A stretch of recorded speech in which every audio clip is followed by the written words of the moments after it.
Once upon a midnight dreary, while I pondered, weak and weary, over many a quaint and curious volume of forgotten lore, while I nodded, nearly napping, suddenly there came a tapping, as of someone gently rapping at my chamber door.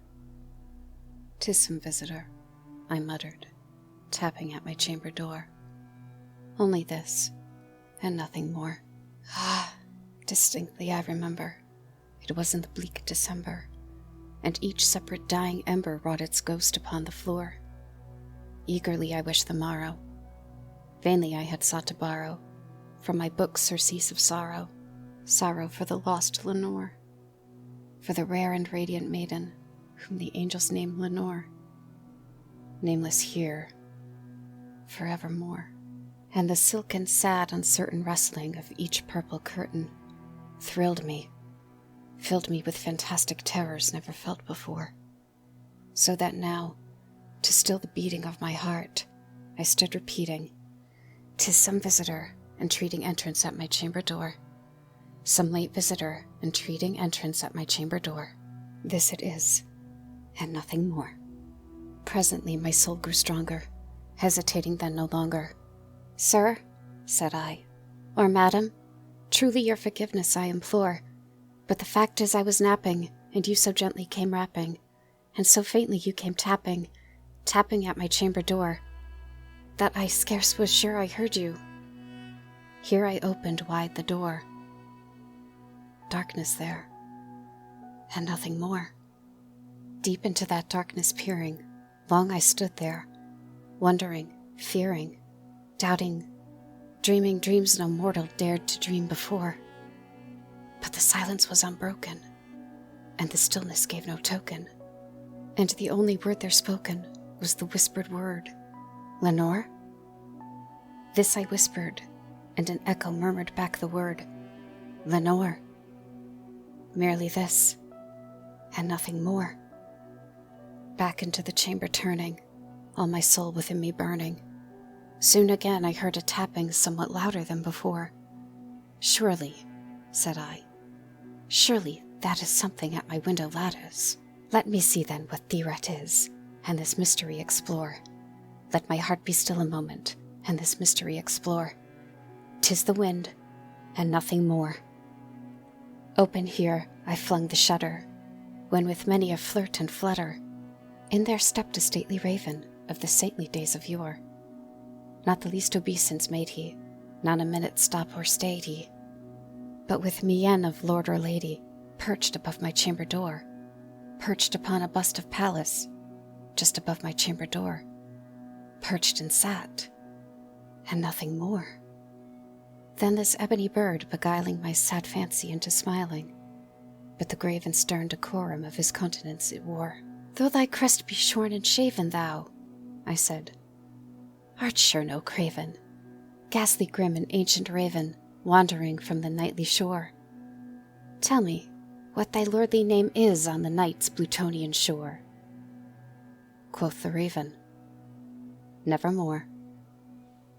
Much I marveled this ungainly fowl to hear discourse so plainly, though its answer little meaning, little relevancy bore, for we cannot help agreeing that no living human being ever yet was blessed with seeing bird above his chamber door, bird or beast upon the sculptured bust above his chamber door, with such name as Nevermore. But the raven, sitting lonely on the placid bust, spoke only that one word, as if his soul in that one word he did outpour.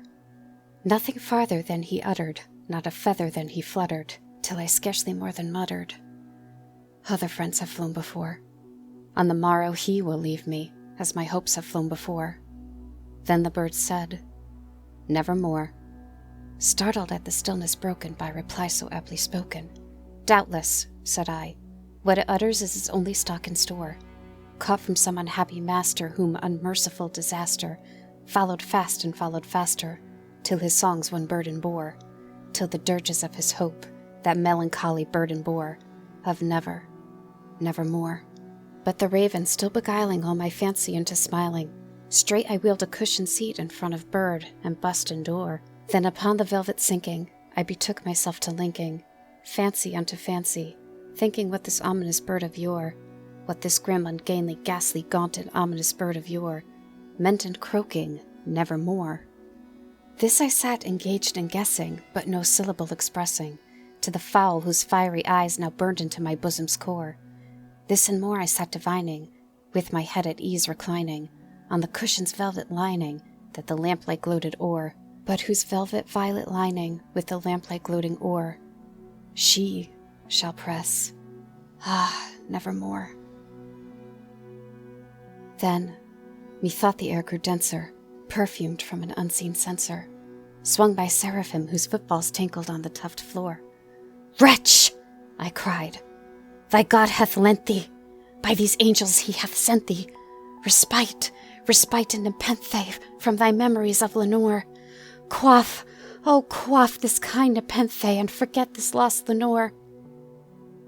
Quoth the raven, "Nevermore." "Prophet," said I, "thing of evil, prophet still of bird or devil, whether tempter sent or whether tempest tossed thee here ashore, desolate, yet all undaunted, on this desert land enchanted, on this home by horror haunted, tell me truly, I implore, is there balm in Gilead? Tell me, I implore." Quoth the raven, "Nevermore."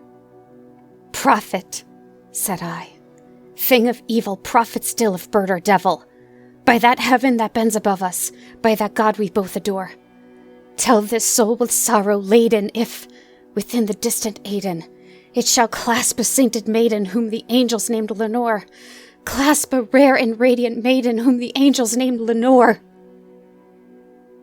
Quoth the raven, "Nevermore." "Be that word our sign of parting, bird or fiend," I shrieked, upstarting. "Get thee back into the tempest and the night's Plutonian shore. Leave no black plume as a token of that lie thy soul hath spoken. Leave my loneliness unbroken. Quit the bust above my door. Take thy beak from out my heart, and take thy form from off my door." Quoth the raven, "Nevermore." And the raven, never flitting, still is sitting on the pallid bust of Pallas just above my chamber door, and his eyes have all the seeming of a demon's that is dreaming, and the lamplight o'er him streaming throws his shadow on the floor, and my soul from that shadow that lies floating on the floor shall be lifted nevermore.